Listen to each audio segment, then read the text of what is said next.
Welcome to the next episode of the Be One Change One podcast. Before we get started, I just wanted to throw out a couple of things about this episode. This episode talks about, in various places, suicide prevention, what leads to it sometimes, some statistics. And I just wanted to throw this out there in the very beginning, that if suicide is something that you're uncomfortable with, or you have deeply rooted issues with, this may not be the episode for you. You can fast forward to about the 25-minute mark and get into kind of the meat and potatoes of the discussion. Also, if you are suffering from depression, loneliness, isolation, self-deprecation, please text 988 or call 1-800-273-TALK. That's 1-800-273-8255. You can also text 741-741. And on any of those, there's a mental health professional on the back end of that can help you get the resources that you need and get you some help. You can call me, you can call Cass, reach out to us through our podcast, and we'll get you in touch with the right people. Thanks for listening.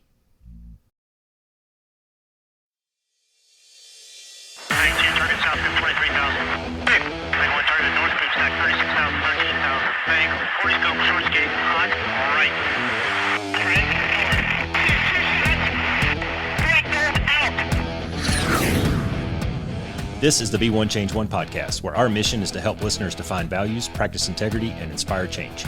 Our vision is to mentor men and empower them to achieve more by taking responsibility for shaping their own lives. He's Cass, an evolving man who has been shaped by adversity and continues to grow through his imperfections. And he's Roscoe, an imperfect work in progress that tries to suck less every day. Between us, we have over 40 years of Air Force fighter pilot experience with countless hours as trainers, instructors, and mentors. Join us and learn to take responsibility for your own life as we dive into subjects from leadership to resilience to vulnerability. Be the one who changes their course. Be decisive, driven, and purposeful. Set the example for others. Lead. We wish we'd had this show when we were younger men. Be the one.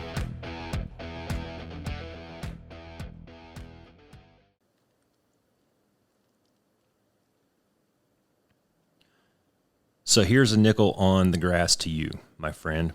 In your spirit, enthusiasm, sacrifice, and courage. But most of all, to your friendship.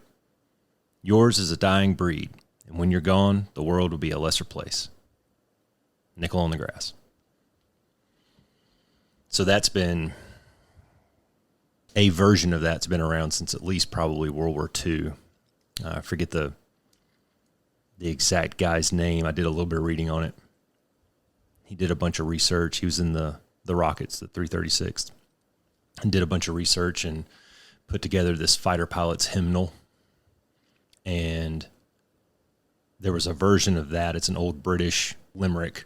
They changed the words just a little bit, but they started singing it in the Korean War a lot. And, yeah. And it's got multiple verses and all that shit. You know the song or the tune. I do. And it's been traditional for decades now in the fighter pilot community. When a brother goes down, that you throw a nickel on the grass. Yep.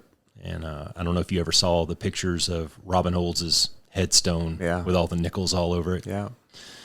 So that's where I'm at right now. Is less than 48 hours ago, I got a phone call that one of my really good bros took his own life. And that makes two of my bros now in the last 90 days. And it's hard. It's hard to process. It is. You know, it's on one hand, you're kind of angry at the individual. Like, motherfucker, why didn't you call me? Yeah. On the other hand, you're sad. You know, I want to go and wrap his wife up in my arms and just pat her on the back and tell her it'll be okay, even though that's a fucking lie. Yeah. You know, I don't know, man. It's so many mixed emotions. It is. Yeah, it's just, when it happens, it's always hard for me to process, because I remember them, you know, especially the guys that I haven't seen for a while.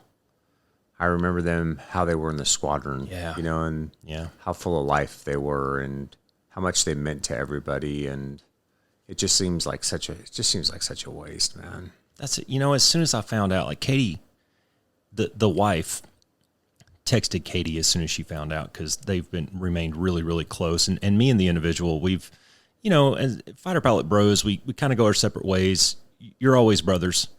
You may not talk to each other for a couple of years, but as soon as you see the guy, it's like you saw him yesterday, but she texted Katie. Katie came running back in my office. I was back there editing an episode of the podcast actually.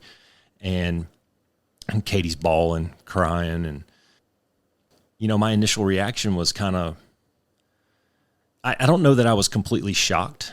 Like maybe I saw this coming subconsciously. Yeah. But within about 5 minutes, I called another buddy who's over on the East Coast, and I said, "Hey, man, I hate to get you out of bed, but you need to know this." And I told him, and we just started kind of exactly what you were just saying. We were remembering, like, this dude was always so full of life. He just had energy, and a lot of it was sarcastic and cynical. Yeah. But it was vibrant. Yeah. And how do you go from that to being so far down that you even contemplate this stuff? Like, it just doesn't compute to me. Yeah, we're not trying to start the show off with a bummer, you guys, but the point of this discussion, the reason that Roscoe and I decided to share some of this stuff today was for a couple of reasons. And one of them is like the stuff that we're trying to convey in this podcast when it comes to self-inspection and defining values and things like that. Like, it's important, man. Yeah. Because, you've talked about on previous episodes, we're all going to go through transitions in life, right? And those transitions can be very difficult to move through at times, especially kind of like you've talked about coming from the fighter community where it's so easy to get your identity in many ways wrapped up around doing that. Because it's cool, man. I mean, it's badass, let's be honest, right? And people think it's badass, and so... But when the door closes on that, like, it slams pretty hard. And now all of that stuff that you've been used to, that battle rhythm to it, the day in, day out, just that grind is gone. It's really hard to know what's next and to find that why to move forward, and you went through that yourself. And I think that's what a lot of guys struggle with, especially, I was looking up some statistics, and the CDC says that suicide rate for men in the United States has been increasing since 2000. And from 99 to 19, it's increased by 26.4%, with the largest increase seen in the age group of 45 to 54-year-olds. Dude. And I think that, like, that age group that's that transition period, right? Maybe you're switching careers. Maybe you're going through a divorce. There's like all these, your kids are leaving for school. There's all these really big transitions in life that kind of happen in that time frame. And if you're not grounded and balanced and kind of know who you are, that can be really difficult for people to maneuver through, I think. Yeah, I agree with all of that. And, it blows my mind that, well, I mean, in the fighter squadron, we saw this a lot. You're not exactly encouraged to get up and talk about your feelings. And you're not exactly encouraged to take a knee when you're having a bad day. The expectation is you power through it. Yeah, brush yourself off, get better. You get in the fucking jet and you complete the mission. Yeah. Right? And I don't really care about how you feel about it. Did you execute, yes or no? That was kind of the end question. And you've alluded to it before about have a guy that's struggling and you think he just sucks and doesn't have the skill or the talent to do the job, when in reality he's fighting a battle at home that you had no idea. Yeah. Getting a divorce or his dog died or whatever it is. So yeah, it's really hard. And those statistics are alarming, that not only the increase, but how rapid the increase has been. And despite all of the efforts, like, you can't hardly throw a rock on the internet without hitting a support group for this kind of stuff. And yet we're still seeing an increase in this shit. Yeah, well, I think some of that goes to just the social norms and stuff that we face as men in a lot of ways. Because that same article that I was reading about the statistics just talks about that, research has shown that men are less likely to seek help for mental health issues due to stigma, social norms, and traditional gender roles, right? We're kind of taught to Don't talk about our feelings. Just nug it out, get through it. It'll get better, right? Whatever. You just push on, push through. Well, what happens when you can't do that anymore? Yeah. You know, what happens when the losses start piling up and it just becomes so overwhelming that you sit there and drink yourself to death? Well, maybe you don't even recognize it at the time. You know, maybe you're so conditioned. Maybe we fell into that trap once or twice where you're conditioned to just kind of choke down and say, well, I'm going to just power through it. I'm just going to power through it. It's like, It's like being sore after a really good workout. I'm just going to power through the next one. I'll be okay. You know, before long though, it's snowballed. It's like a pimple, you know, this pimple's growing and getting redder and redder. And before you know it, it's got to pop. You know, eventually all these things have to rise up. Yeah. So, one of the, you know, interestingly enough, and these events happened after we had kind of made the decision of what this episode was going to be about. And we were going to title this episode 4-letter F words. Before you get your mind completely in a gutter, we were going to tie them into the last discussion, which was all about values and walking in those values, you know, the integrities and the things like that. And then this event happened, and I think it even ties that knot even tighter. Yeah. When we start talking about these 4-letter F words here in just a minute, I think we're going to be able to draw it back. We can use this incident as the focal point to talk about why this shit is important. Yeah, well, here it is to me, man. I mean, this is the bottom line is it doesn't, if whoever's listening to this right now, it doesn't matter how old you are. It doesn't matter how successful or unsuccessful you are. It doesn't matter where you're at in life. Adversity is going to kick you square in the junk. Yeah. You know, and there's going to be things that hit you and they hit you hard. Yeah. Real life happens whether you like it or not. And the difference is how you respond to it, right? Yeah. And whether or not you know enough about yourself and are self-aware enough to ask for help when you need it, or to pivot and make a change when you need it, or to recognize, yeah, man, this has been difficult and here's some shortcomings and I need to nug through that and figure out what this is all about and what I need to do to get myself better. That's right. And you know, one of the goals of this podcast and you and I having these discussions and trying to throw out some of these vulnerable things, like who wants to sit around and talk about suicide? Like that's probably if I had to make a list of 5 least favorable subjects, that'd probably be in the top 5, right? But it's critical that we get these words out there, and it's critical that we keep this conversation going so that you have tools in your toolbox when life kicks you in the fucking nuts. Yeah. And it will. It will. One day, it's going to kick you square in a jimmy.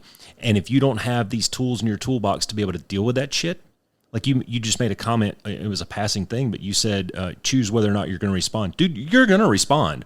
One way or another, you're going to respond. You're either going to be in the fetal position in the corner, or you're going to stand up and stick your chest out and look it square in the face.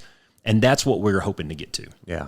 Give you the tools, the tips, the tricks, the strategies, the tactics, the tools in your toolbox to be able to do this stuff, to be able to handle adversity, to be resilient, to be able to stand back up when you get, what was it? Rocky had that really good quote. It's not about how hard you hit. It's about how hard you can get hit and keep moving forward. Yeah. Well, then that ties kind of into one of the first 4-letter F words we were going to talk about today, which was fear. Because my guess, and I didn't know the second person as well, but the first guy we both knew very well. Mm-hmm. You know, I think what happens a lot as men is, you know, something happens in life. Maybe you go through a divorce, relationships end, estrangement with a child, lose a job, transition jobs, right? There can be a lot of shame wrapped up in that. And I think that shame, that worry, that fear of shame and how are people going to judge me and what do people think of me is what prevents guys from reaching out. Yeah. You know, with our first friend, I guarantee you there was a ton of shame around the amount of drinking that was probably going on and what was really going on for him that prevented him from ever reaching out to one of us. Because I know for a fact that there were at least 4 or 5 bros that had recognized that something was off in that last 6 months or so and had reached out on multiple occasions. I was one of them. And never got an answer. I was too. So was Bodie Bacon. I mean, after talking to the Bro Network, there were several dudes that were doing that. Yeah. And you've said it before in previous podcasts, man. I mean, you can't let fear drive your decision making. you got to be brave enough. Like being vulnerable is the most courageous act you can take. It takes a ton of courage to be vulnerable and to raise your hand and go, dudes, I need help. And when we're talking about fear, we're not just talking about the fear of heights and the fear of spiders and all the phobias and all that bullshit. Obviously, that's part of it. That's going to be a part of it. But we're talking about the fear of failure and how that makes you look and how you're going to be viewed by the community that you're in. It doesn't matter if you work on a construction crew, if you work at a bank, or if you're in a fighter squadron full of type A dudes.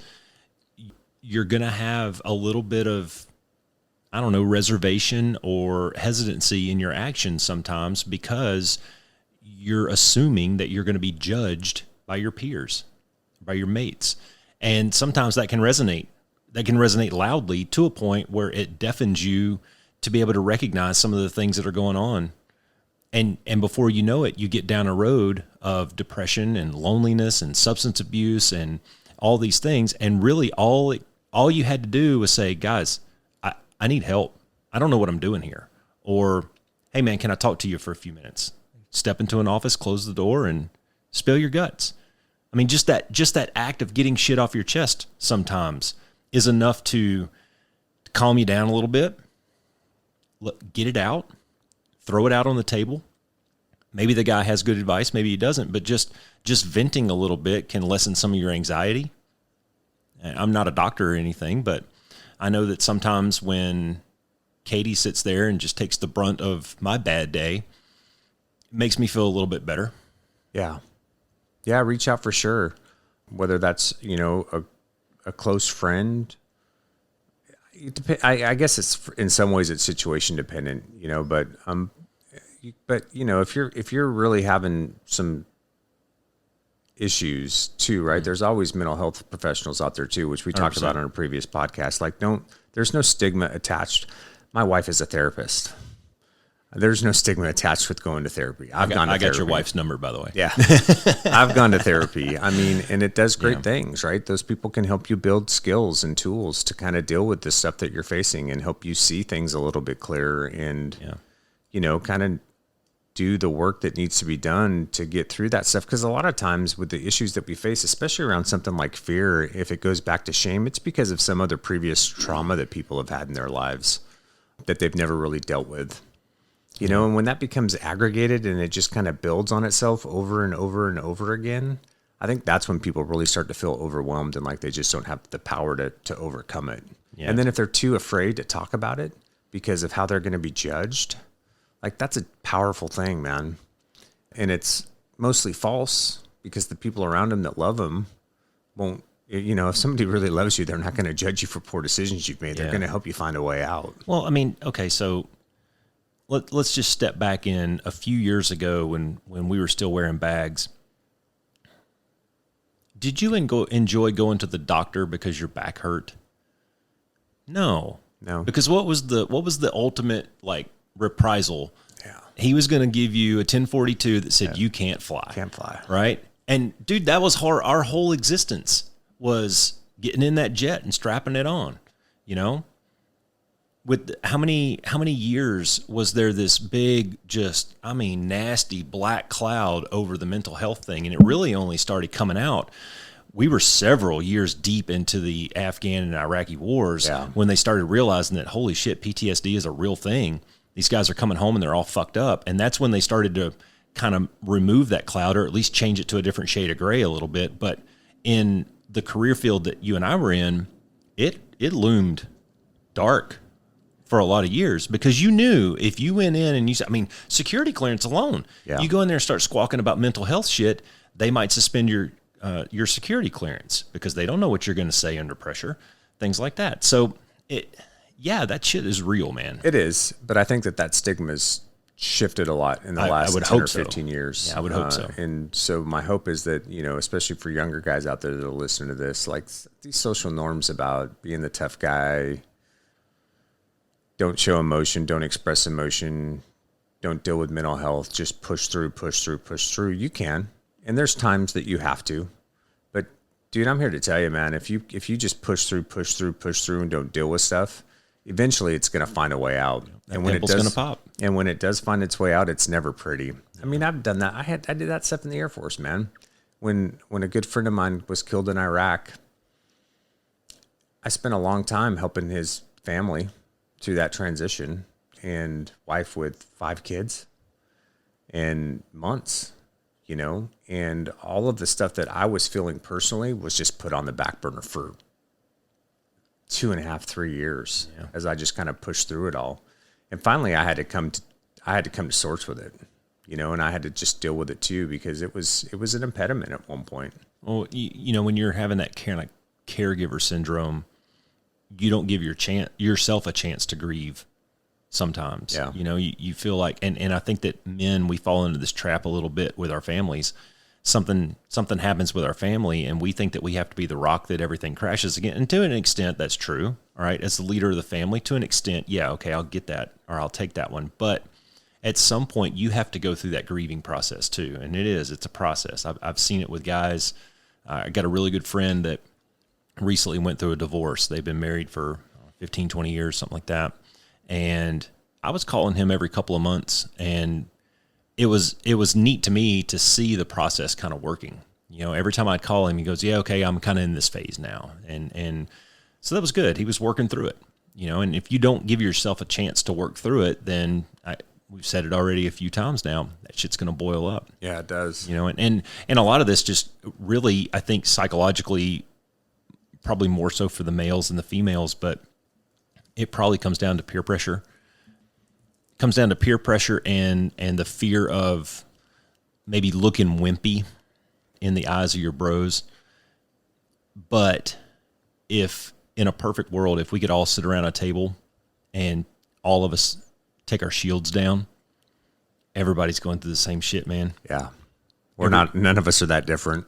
Every family has their own level of dysfunction. Yeah. Every man, every woman is fucked up in some way, and that's just true. It's just real life. Yeah. We all have our demons that we're struggling and fighting with. Now we all deal with it maybe a little bit different ways. Some of us have different outlets than the others. Maybe some of us like to go shoot guns. Some of us like to, go for a long walk and watch a sunset. However you deal with it, man.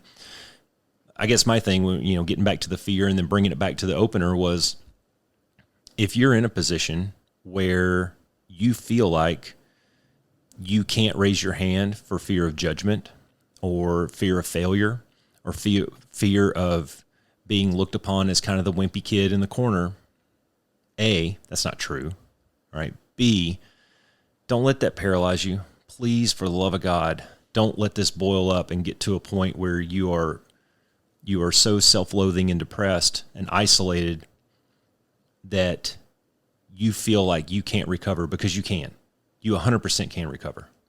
Yeah, absolutely. Right. You just got to have a plan and a little bit of preparation and some help along the way. Yeah. Yeah. And just to piggyback on that, just in case, if anybody there is struggling with these kinds of things, there are resources out there. So the suicide hotline, you can just dial 988 from your phone, or 1-800-273-8255. We'll take you to the National Suicide Hotline, where you can get immediate help for prevention. I think there was a text too. Was it 7171? 741-741. 741-741. Just text help or whatever to that, and there's a mental health expert on the other end of that can start a chat with you and get you in touch with the right people, the right professionals.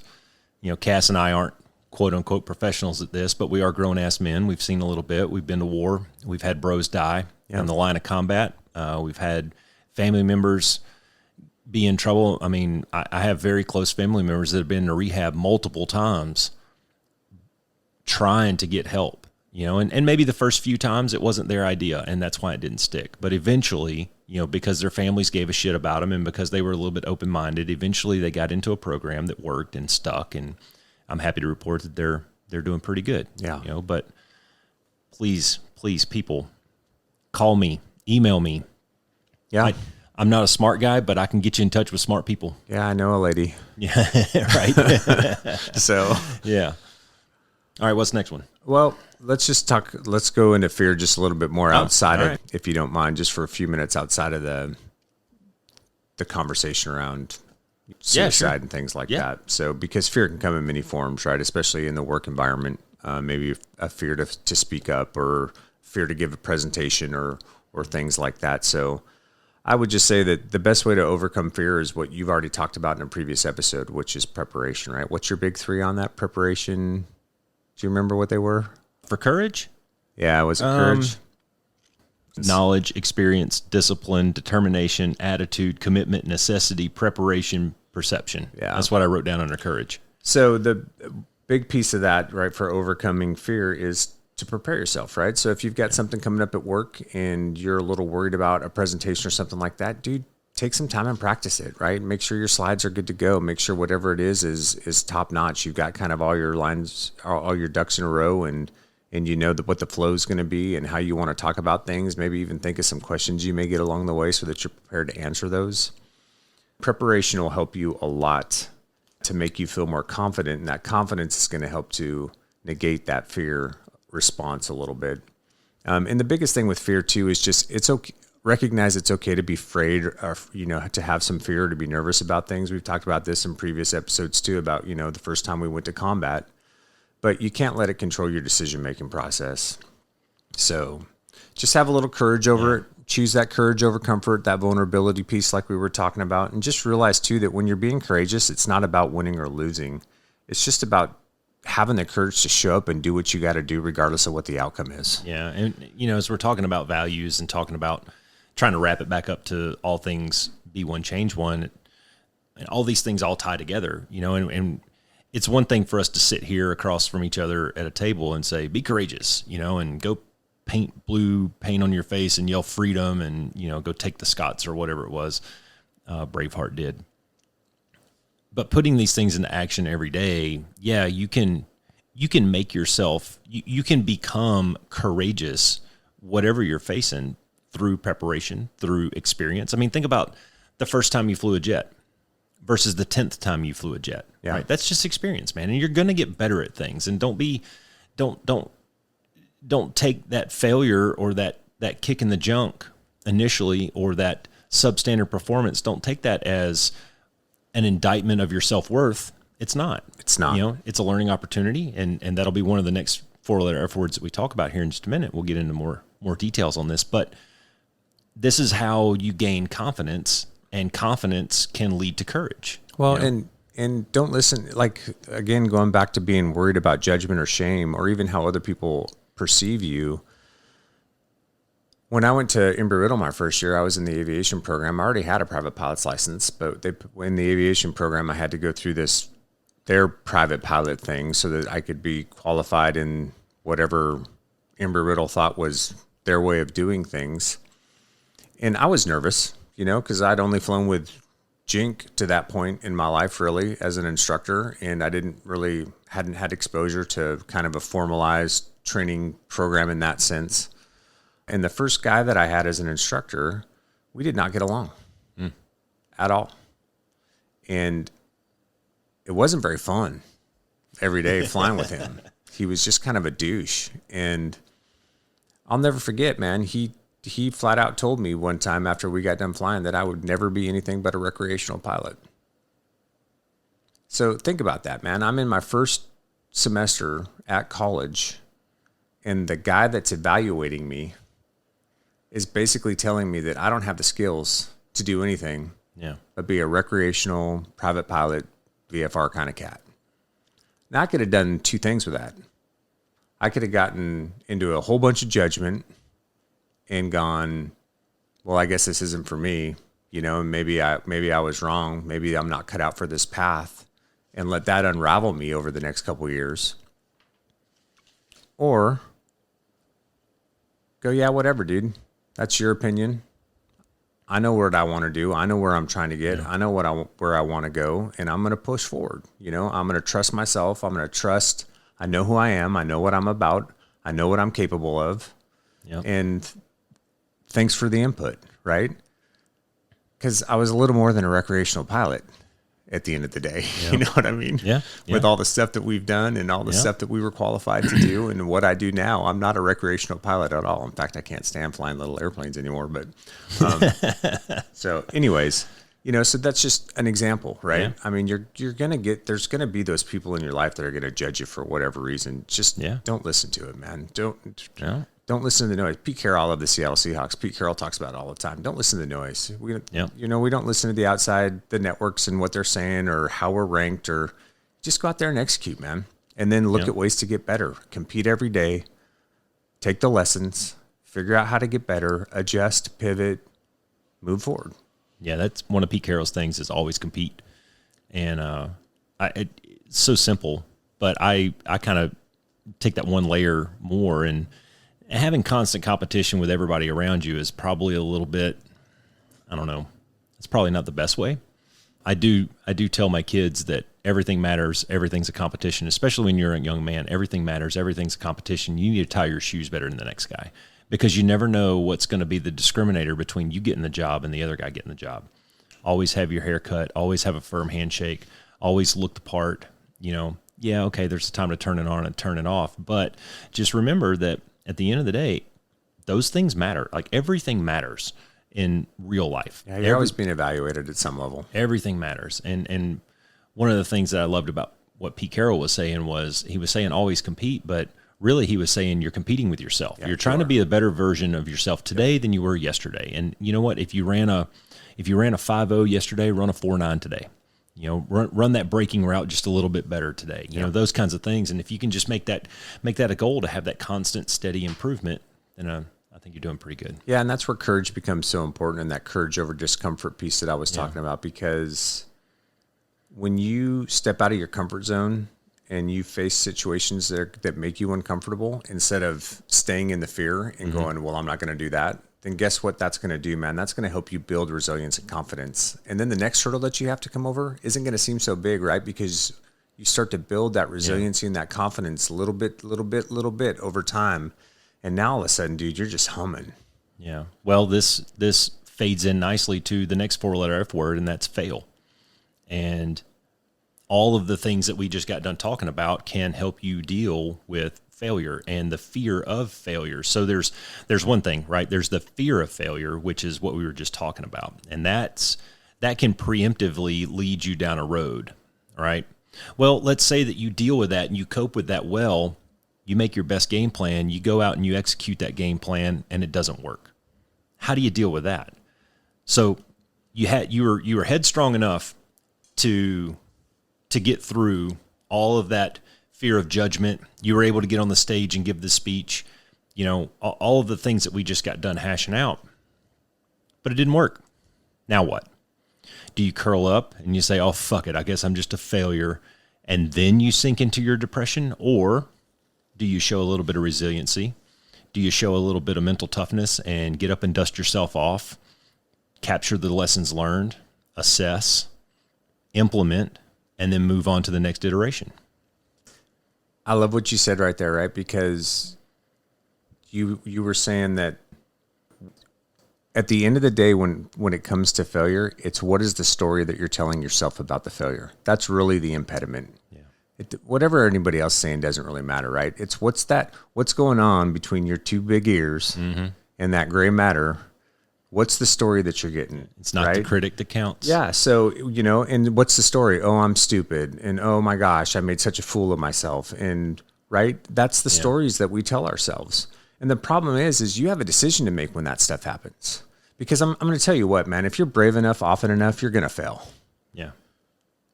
Fail daring greatly. Yeah. Yeah. Yeah. Well, that's what the man in the arena says, right? Yeah. You're going to fail. You stick your neck out enough. It's you're going to trip up and fall every once in a while. It's okay. It's part of the process. What's not okay is letting that then adjust how you approach other things, right? What you need to do when that happens is you need to learn from it. If you let those stories go on in your mind, all you're doing is feeding your insecurities. Yep. That's it. You're just telling yourself, hey man, I'm not good enough. I'm not cut out for this. Whatever that story is that you have in your mind, when you stay on that path, all you do is feed the insecurities that you have about yourself. So how do you overcome that? You go, okay, I fucked that one away. Yep. So what do I need to learn from it? And what do I need to do different next time? And how do I apply that to the next situation? And you move out and you move forward, man. And that's how you learn. Failure is one of our greatest teachers. And what happens is so many people, when they fail, turn inward, play that record in their mind, and they never recover, or it prevents them.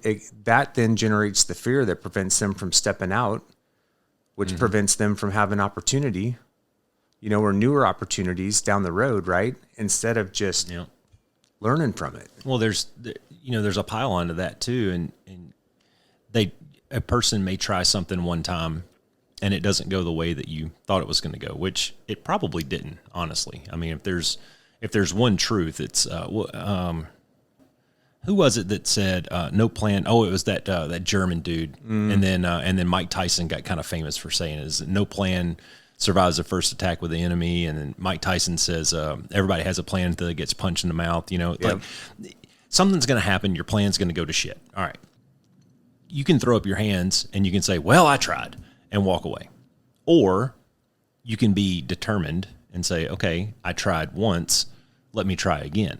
There's a big difference there. There is. There's a big, and let's go all the way back. And if the listeners haven't listened to episode 0, go back and listen to episode 0. What is the first words that come out of my mouth? The very first time that you ever heard the Be One Change One podcast, the first words are, "I'm a fucking idiot," because I had screwed up the inputs and the outputs on the damn machine over here, right? Yep. Now, I'd love to say that I haven't made that mistake again, but I fucked it up a couple episodes later. Yeah. And then there was the Saturday morning that I got here and didn't have the damn memory card. Yep. I could have thrown my hands up and say, "Fuck this, podcasts are stupid," and gone back home and read a book. Instead, what did we do? We jumped in the Jeep, went and bought a new memory card, and we solved the problem, and we moved forward. That's right. And we made a great episode that morning. did. So yeah, I mean, a little bit of it's mindset, a little bit of it's experience, a little bit of it's just downright determination and grit. I think there's a lot of elements to go into how do you combat failure. But one of them is probably the most glaring one is just your mindset towards that failure. That's it. If you have a mindset towards failure to go, okay, I realize that I'm probably going to screw this up. I'm going to learn from it what I can. I'm going to try it again. I'm probably going to screw that up too. And eventually I'm going to get a good enough product at the end. Dude, we have not recorded yet. We have not recorded a podcast that I was able to upload to the computer and put directly onto the interwebs. Plenty of edits. Every one of them requires edits. Now we're getting better.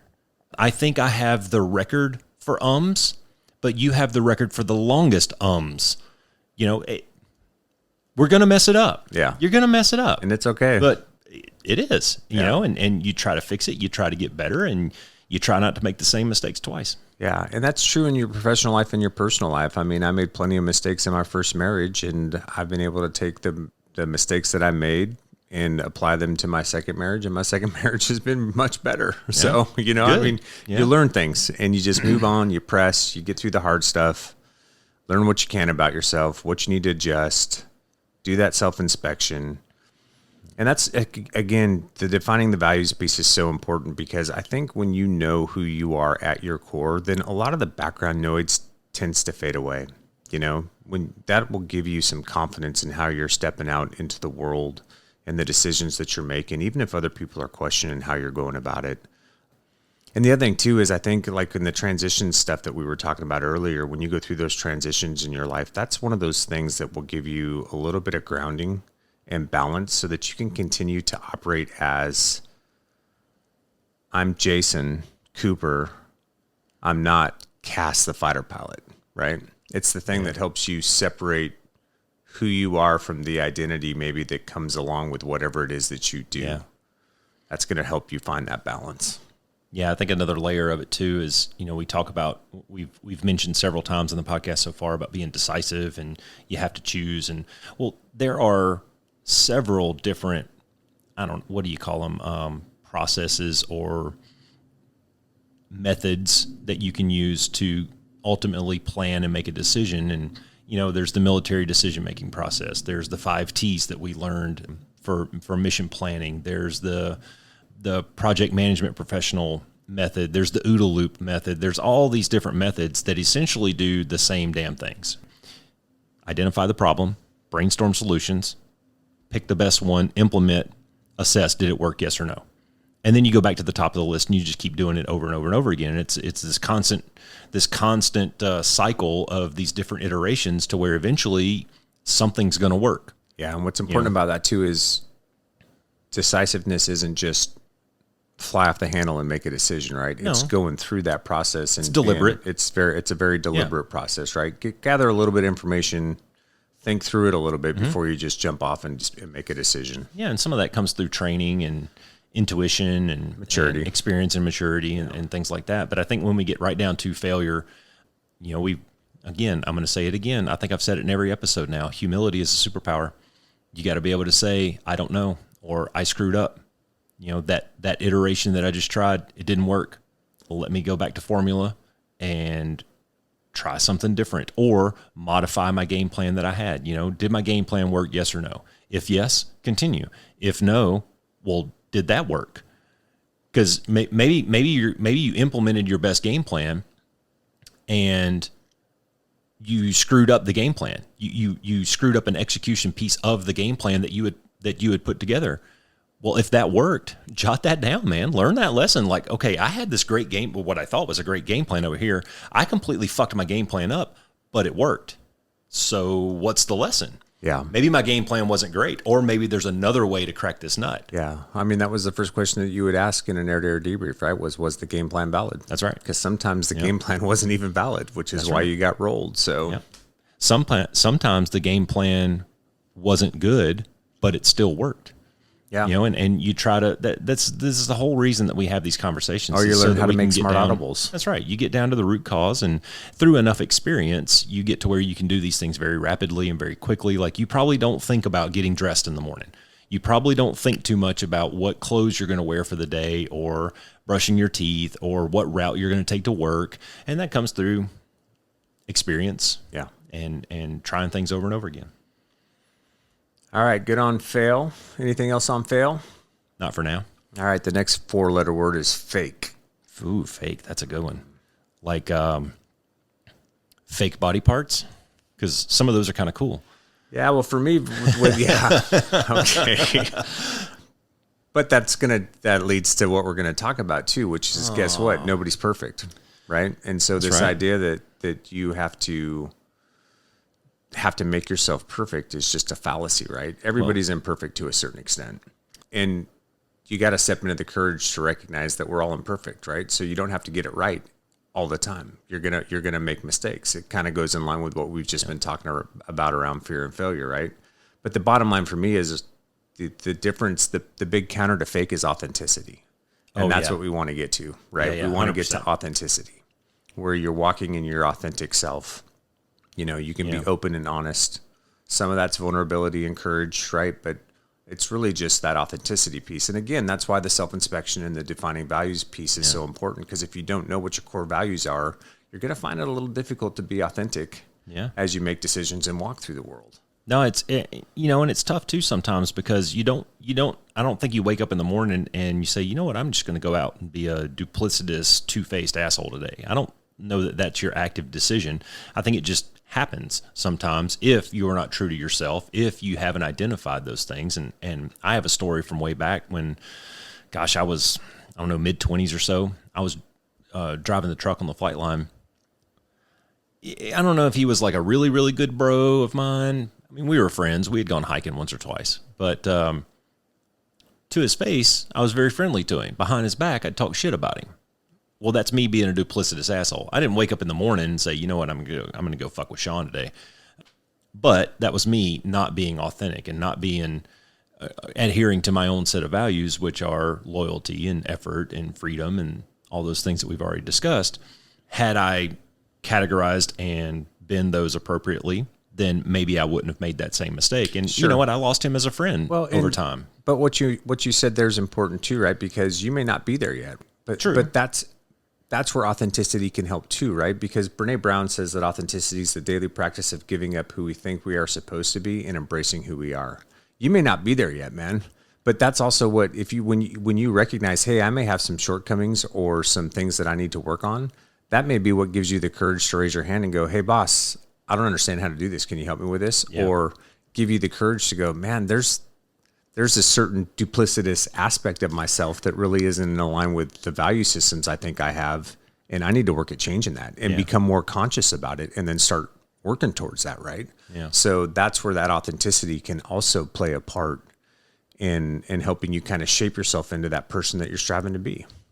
How about another facet of this that, we were kind of joking about it earlier about fake body parts, but being materialistic. Yeah. Being that guy that always has to have the new gadget or widget or new pair of shoes or something like that. I mean, man, I've been buying my T-shirts at Walmart for a really long time. Well, dude, we see it all around us. I mean, just look at like the Kardashians and stuff, right? Yeah. I mean, there's people that will do whatever they can to fit in or to present a specific image to the world of what they think they're supposed to be like, right? Yeah. Whatever drives that, whether it's social norms, whether it's, pressure from friends, family. I mean, you can go back to high school, even the fighter squadron. There's guys that will do whatever they can to fit in. Mm-hmm. But that's not who they are. How many guys got their wings and had to go buy a BMW? Oh, yeah. Yeah. Because that was the cool thing to do, man. Right. And all the fighter pilots drive BMWs. Yeah, sure. I drove the same truck for 15 years, yeah, man. So did I. Yeah. Sorry. And I'm not trying to put myself on a pedestal or anything. I'm just not a materialistic dude. Yeah. I'm a utilitarian. Do I get utility out of this, yes or no? Does the T-shirt cover my body? Do the shoes help me run? Does the truck get me to work? Things like that. And I don't know that I've ever been a real flashy kind of dude. I've got 3 sons, and all 3 of them are different in this respect. Some of them are much more to the right, and some of them are much more to the left on this bell curve about, having to have the new thing. Like, I've got to have that new pair of what was it? When I was a kid, I think I was like 6 or 7 years old. My mom used to take me to the skating rink all the time. And the hotness back then was Jordache stonewashed jeans. And man, I needed me some Jordache stonewashed jeans. She ended up getting for me. Ironically, my mom is actually calling me on the phone right now. Her ears must have been burning. But yeah, I mean, aside from maybe having a new pair of pants every now and then, that material shit, man, I think you're going to be much better served if you invest that energy into relationships and into your own self-awareness and your own self. Because at the end, dude, we're all going in a pine box 6 feet under, and you can't take that shit with you. Well, and like you were saying too, if you're running around in circles that you don't fit into, then get out, right? Because the 1 in 5 project, man, don't surround yourself with people that you don't share the same values with, right? You are the company you keep. Find people that are going to elevate you. Find people that are going to push you, that are going to keep you accountable, that are going to help you get to where you want to be. I mean, that's how so many kids fall into, drugs or alcohol at an early age. It's just peer pressure, and they're trying to fit in, and they don't really want to do it, but then they start doing it, and next thing they know, they have some kind of an addiction issue, right? So, I mean, it's just be your authentic self, right? We have enough fake in the world. I can't stand it, man. Well, and when I talk about the 1 in 5 project, I talk to people. You're going to have little pockets of influence, I think, and you may have a social media crowd that you hang out with. You may have a church crowd that you hang out with. You may have your bros at work, or the people that you hang out with on the weekends, and each one of those are just different little pockets of influence on you. And where I try to go with it is, okay, I'm sitting on the back porch and I got 4 or 5 of my bros back there. And before you know it, we're all talking about the same things. We're all generally using the same language. We're probably all drinking relatively the same drinks, and you kind of look around and you're going, man, I could change this. I could change this. I could either influence those people to do something different, or I could find a new group to hang out with if I don't like where this is going. And I've been on both sides of that. I have tried to, in the last couple of years, get to a point where hopefully people are looking at my direction and going, hey, he's doing something different. He seems happier. I don't know. His jeans are fitting a little bit better.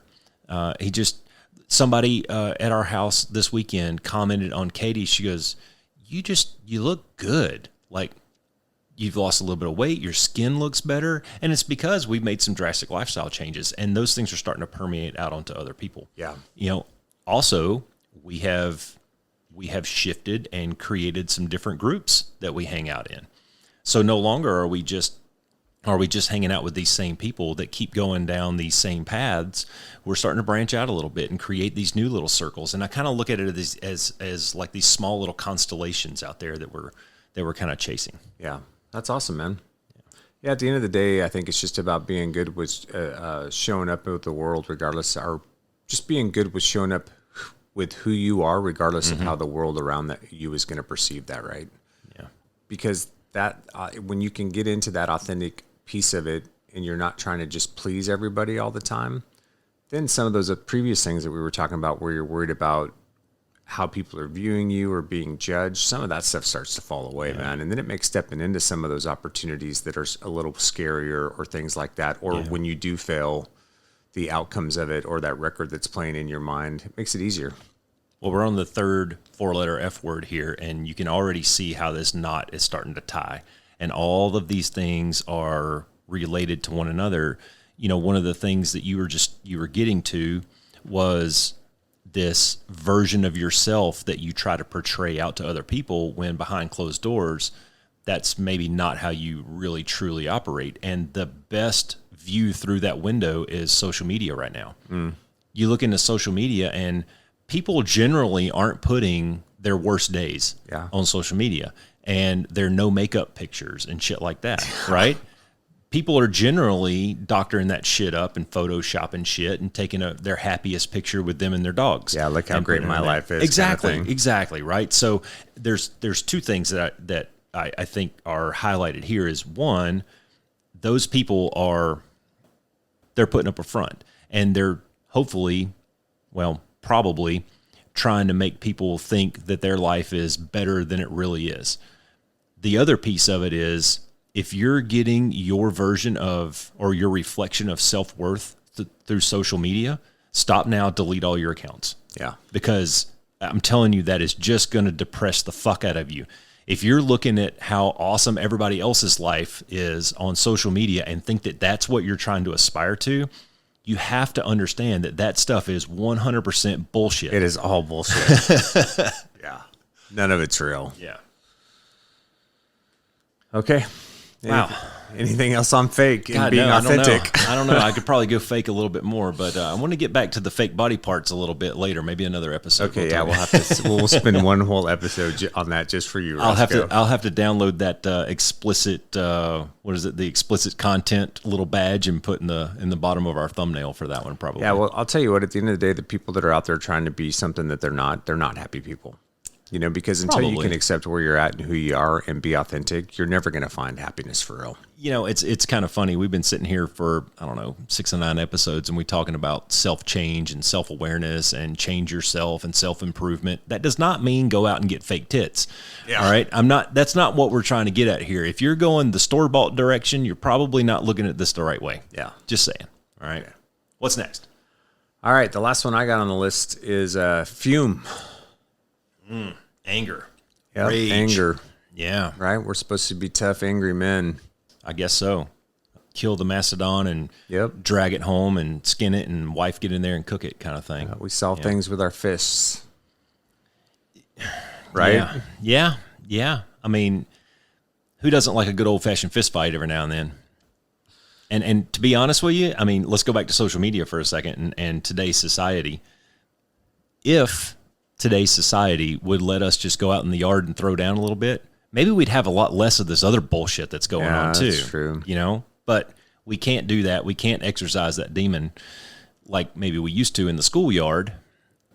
But generally speaking, I think I know where you're going to go with this. Where am I going? Well, rage, anger is generally probably not a great thing. Yeah. Yeah, you know, it just goes back to, I think, some of the societal norms and the ideas of masculinity that are pushed on all of us as men that are just so false, right? Like, you know, and unfortunately, because of dudes like Andrew Tate and all these other motherfuckers, you know, this toxic and masculinity have become synonymous with each other, right? And they're not. They're not. You can be a masculine person. You can be a masculine man. That doesn't mean you go out and pick fights with everybody and, you know, you're the toughest cock on the block or whatever, right? Like, dudes, being a man is about protection. It's about providing. It's about helping, you know, it's about mentoring. Yeah.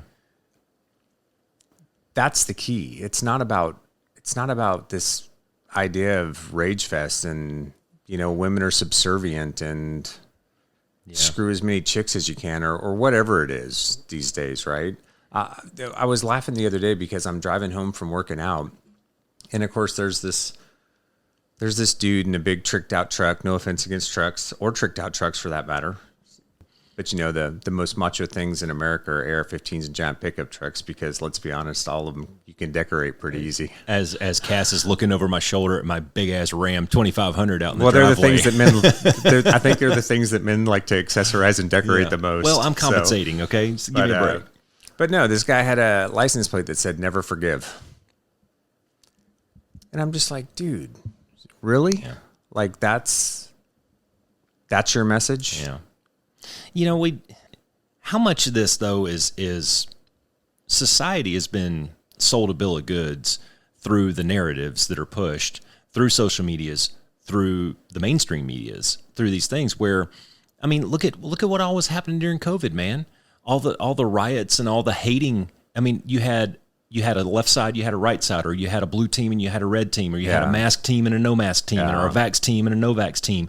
I mean, and people were encouraging us to hate each other. Yeah, dude, we're all on the same fuck, team, man. Seriously, like we're all just trying to survive this shit. Let's you just know? all get through it together. Like this idea that you can't sit down and disagree with somebody, have civil discourse with someone, and then walk away. You and I have disagreed on things. I disagree with my wife, and I live with her. I sleep in the same bed with her every night. You can disagree with people, man. You don't have to get angry and go chop down a tree every time you get your feelings hurt. Yeah, and if you want to show you're badass, be a badass friend. There you go. You know, be badass at work. Yeah. You know, be a badass father or husband, you know, or boyfriend, you know, and show up and be true to people and authentic. Now, that said, right, I mean, part of the problem too is I think there's some truth to the fact. So I'm just going to, if there are any ladies that actually listen to this podcast, you know, don't be if your partner is mature enough and courageous enough to be vulnerable with you, don't beat them up for it. You know, because I think there are some women out there that would rather see us die on a white horse than ever admit that we're having an issue with something. There's one thing, I mean, like being brave for your family is one thing. And you've said it, I know, before on the podcast, that vulnerability is one of the greatest displays of courage that there is. So why can't those two go hand in hand? Yeah. You know, but like when I go home in the afternoons, I don't go home expecting my wife to ask me how my day was. It is nice to get that every now and then. Sure. And you know what? There's every now and then, thankfully it's not very often, but every now and then I come home in a pissy mood. Maybe I had a bad day at work. Maybe I didn't get to go to the gym. Somebody cut me off in traffic. Who knows? We're human, man. I'm fucking tired because I didn't sleep good last night. Sure. But she doesn't beat me up for it. Yeah. You know, she'll sit there and listen to me vent for a little bit, and typically when I get it out of my chest, I'm good after that. But Well, and this idea too of like never forgive, right? Well, yeah. Okay, guys, here's your advice from the 50-year-old man in the room that's been through this shit, okay? Is forgiveness is not about the other person. That's right. It's about you. It's about you. Yeah. Yep. So I don't know if you know who Desmond Tutu is. No. Okay, he won the Nobel Peace Prize in 1984 for his role in opposing apartheid in South Africa. And so he's well known for this stuff and the whole idea of forgiveness because he led this charge to kind of, hey, we need to forgive our oppressors, blah, blah, blah, blah, blah. I'm going to read you a quote from him because this is something that he wrote. He said, "To forgive is not to be altruistic. It's the best form of self-interest. It is also a process that does not exclude hatred or anger. Because guess what? People are going to do some fucked up shit to you in life. But these emotions are all part of being human. You should never hate yourself for being angry with others who do terrible things. The depth of your love is shown by the extent of your anger." Right? So when you get mad about something and the depth of how that impacts you can be expressed by how upset it makes you. However, when I talk of forgiveness, I mean the belief that you can come out the other side a better person.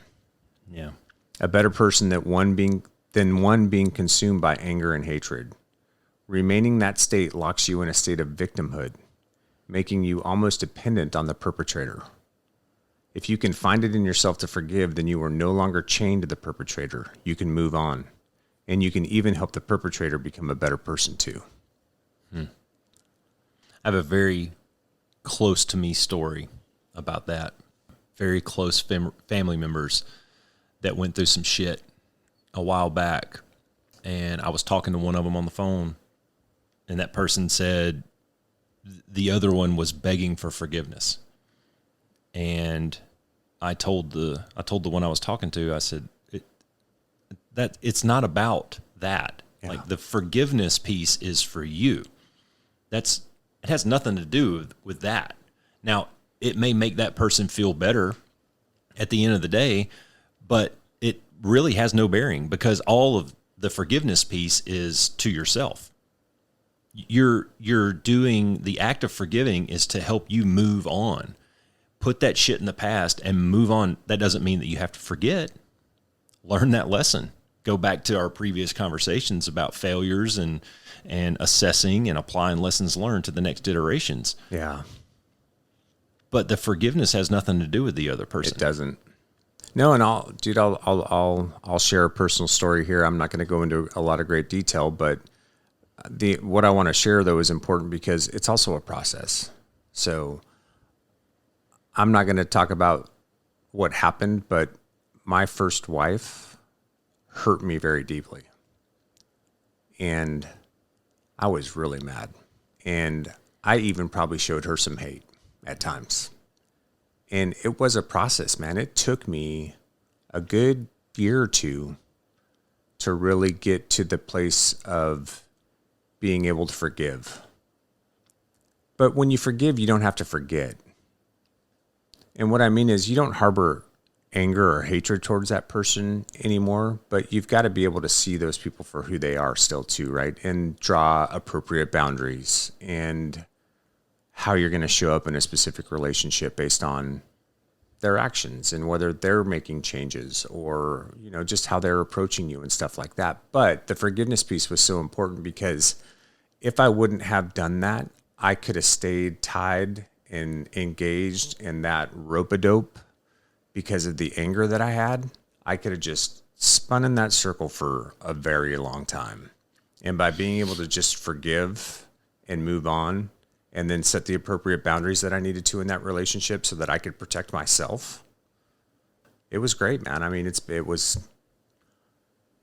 exactly what I needed to do for me. It had nothing to do with her. Yeah, and it's very difficult to get to that point, but really what it comes down to is, anger is an emotional response. So how do you combat that? It's through emotional intelligence. Yeah. And emotional intelligence can come through some self-inspection. Yes. We've already talked about a little bit. And my hope is that, this podcast, we kind of geared it towards young men and the younger generation. Anyone really can take this away, but that self-awareness piece of it, it's a learned process. It's something that you have to practice, but hopefully you can get to the point where you can see things before they happen, kind of like a Jedi master, man. You're sitting over there Zen-like in the lotus position, and you go, you know what? I can see my anger starting to build. So I'm just going to choose to not lash that out. I mean, it's still there. You can't, I don't think you can completely get away from it or have it so that it just doesn't happen.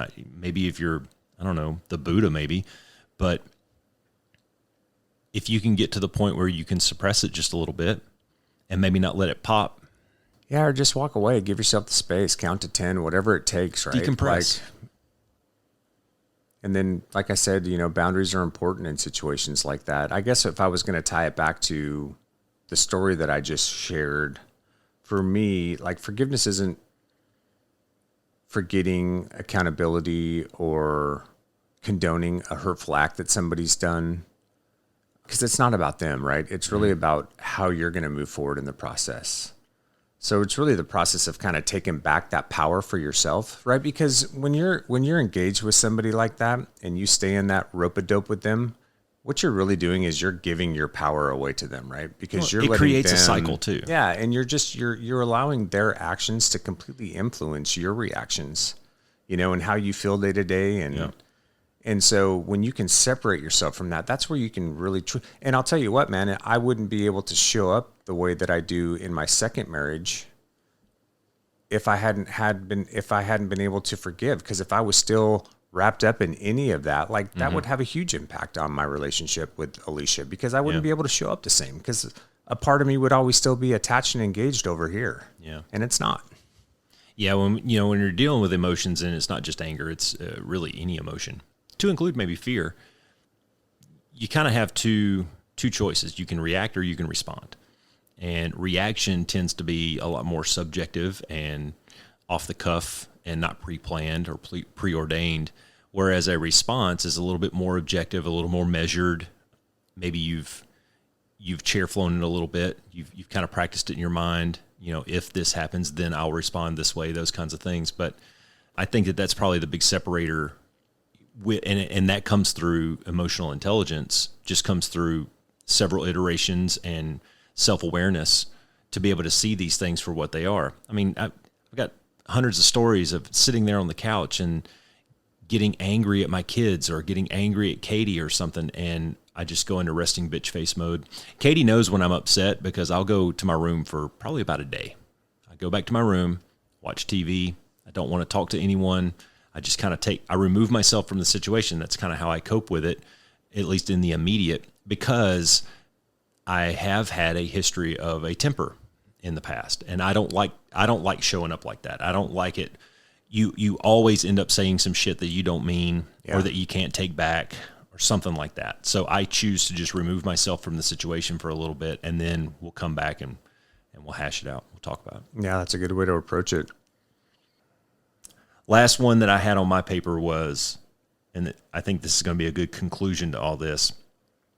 If you can't get a handle on some of these things that we've talked about, it can lead you to this 4-letter F word, and that's funk. You get into a funk, you get into a rut, you get into a depression, you start to rely on external motivators and maybe even some substance abuse, or maybe you go home and you kick your dog or shit like that, right? This self-loathing cycle that you can get into. I would hope that through some of these discussions, you can at least avoid that a little bit. Find out what makes you happy and chase that. It's a process to be able to define happiness for yourself. And I think that it's super subjective. It's very individual. My version of happiness is probably different than your version of happiness. Yeah. But I think that constant pursuit of happiness and wanting to be in that joyous state rather than a depressed state, that's a good goal to aim for, I think. Yeah, absolutely. And, if we're honest too, like sometimes when you're in that funk, because we've all been there, there's going to be periods in your life where it just sucks, And there's a couple different ways to approach it, right? Like one way to approach it is to be self-loathing or to find ways to minimize the pain. And I think a lot of men do that through alcohol or through some other type of substance. Or violence. Yeah. Or, dude, you can look at it as an opportunity to actually sit and all that shit you're feeling and figure out what the fuck it's all about. Yeah. Why do I feel this way? Yeah. And what's the real thing that's behind it all? Mm-hmm. And what do I need to, how can I adjust? Is there something I need to change? Is there something I need to do? Is there something I need to work on? And go back to that self-inspection and find a way to improve. And it may take time, and it'll probably suck doing it. I know it has in the times that I've been in those places. It sucks, man. I mean, I have a really good friend right now that's going through some really difficult issues, and he doesn't want to deal with how he feels. He just doesn't. And so he keeps ping-ponging back and forth between these different situations because he's just trying to go to whatever feels good at the time. And the problem with that is he's never going to get there, right? Because until he addresses the underlying fundamental issue, that ping pong's just going to continue, right? Or he's going to end up making a decision that's not going to be a good one. And then a couple years down the road, he's going to be right back in the same situation, And so I know it sucks. I know it's hard, but sometimes you just got to, there's a book called Transitions that I read, And it's really good. And it talks about, sometimes in a transition, it's like walking from one side of the street to the other side of the street. But the problem is that you're sitting down in the middle of the street and you've got traffic stopped and everybody's honking at you and everybody wants you to move, but you don't know which way to go. Yeah. And guess what? Sometimes you just got to fucking sit in the middle of the street and figure it out. Yeah. Well, you have to choose. Yeah. You have to make a decision. Am I going to continue to go down this path? And I think it's natural at different points in your life, especially if you're raising a family. I think it's natural to get on kind of cruise control. It is a little bit. You get into this. You just kind of get into a we rhythm. fall into our habits. Yeah, you get into a rhythm, and our man. roles. It's like get up, take the kids to school, go pick the kids up from school, fix dinner, go to bed. Get up, take the kids to school. Yeah, it's over a little and over and over for like 12 years, right? Well, there's ways to break out of that. And a lot of that comes through this self-awareness piece of it and being able to recognize that you are in a rut. You're just stuck. I mean, I know guys who are our age and older who've been doing the same shit for 30 years. Yeah. Don't you want to do something different, man? Oh yeah, well, this is just the way I am. Well, that's bullshit because at any time you can change the way you are. All you have to do is make the decision to do it. If you don't know how, call me. We can talk about it, right? You can go through these processes. So to me, it's a little bit of a cop-out. Well, it's just who I am. It's like we were my talking daddy about was before. like this way. Or, It's like we were talking about before. Guess what, dude? If you want to be badass, do the hard stuff.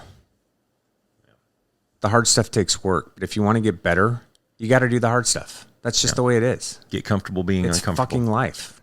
Sometimes you just got to go through the hard thing and you got to do the hard work. I guarantee you, if you do, you will be 1,000 times better when you get to the other side of the street. Yeah, well, there's the two different mindsets. There's the fixed mindset, the growth mindset. We agree? Yep. How do you get to the growth mindset? Well, the growth mindset lives on the other side of comfort. You have to push through that comfort boundary and get into the uncomfortable. How do you get faster at your 5K time? You have to run a little bit more. Shit's uncomfortable. If you want to bench press or squat 300 pounds, that shit's going to be uncomfortable. If you want to lose a little bit of weight, if you want to get your college degree, whatever it is, you want to get that promotion. We just talked about this a few episodes ago. You want to get your promotion. You got to have to branch out of your comfort zone, maybe get on another team, learn some new skills, approach your manager or your team leader and have that uncomfortable conversation to where he knows that you're aspiring to different things. So yeah, you gotta embrace the discomfort a little bit to be able to break out of it. Absolutely. You're gonna have to face failure. Yep. You're gonna have to face a little bit of fear. All the fears. You're gonna have to maneuver through all the fake bullshit. All these things that we've been talking about through this whole episode all tie together. If you don't figure out how to maneuver the failure and the fakeness and the fear, then you're gonna end up in a funk, and that's what leads you to depression. That's what leads you into isolation. Somehow you get to a point where maybe your viewpoint is the world will be better off without me. My kids don't call anymore. My wife doesn't want anything to do with me. Maybe she divorced me, whatever it is. You have to learn, you have to be resilient enough and you have to be brave enough to be able to face these things and work through them. And if you don't know how, that's okay, dude. Fucking call somebody. Yeah, call help. me. Send me an email. Look me up on social media at Paul Roscoe White on all the social medias. You can find me there. Yeah. But reach out to someone. Dial 988. Get on the phone with somebody who maybe can get you in touch with the right people to help you through this stuff. Because I've lost 2 really good friends in the last 90 days because of this shit right here. The shit that we just got done talking about for an hour and 13 minutes. Yeah. I've lost 2 really good friends that I won't be able to sit around and have a glass of whiskey with anymore because they went down that road. Yeah, I'm tired of putting nickels on the grass, man. I tell you what, man, It's a gut punch every time. it's sad. It's sad. It's sad. It's sad on a lot of different levels. I'm sad that I lost a friend. I'm sad that they got to that point and we didn't know. Or I'm sad that they got to the point and maybe we knew that they were going down that way. We just didn't know how bad it really was. Yeah. So please, please, please, guys, raise your hand, call somebody, talk to somebody, reach out to somebody. And for those of us who are sitting here on the outside looking in, I noticed both of these guys, we saw the trajectory going downhill. We made efforts. Trust me, guys, you don't want to be sitting where I'm sitting, second guessing, could you have done more? Like I was telling you about the one guy. Yeah, I could have went to his house and put a bag over his head and threw him in the back of my truck and drug him to a center to get him some help. You don't want to be sitting here where I'm at second guessing shit. Yeah. So have these conversations, get that shit out there. There's no reason that we should have this escalation. These suicide rates are going up and up and up the way that they are. Yeah. All right, brother. Any other closing comments? No. All right. Well, thanks for sticking with us today. We appreciate you guys. We love the ones. All right. Be the one. Be the one. Thanks for flying with the Be One Change One podcast. If you got something out of this show, then be the one and share it in your circles of influence. You can be our wingman through our website at www.be1change1.com. That's be and the number one, change and the number one.com. We invite you to be the one and join our fighter squadron on social media at Be1Change1 on Facebook, YouTube, and Twitter. You can follow us at Paul Roscoe White on Facebook, Instagram, and LinkedIn, as well as Roscoe's website, www.paulroscoewhite.com. You can email us from the website and please leave comments, share, and ask questions, or leave ideas of things you would like to discuss on future podcasts. Most importantly, be the one that helps us win the algorithm by leaving a review on whatever platform you're listening on. Thanks for joining. Until next time, be the one.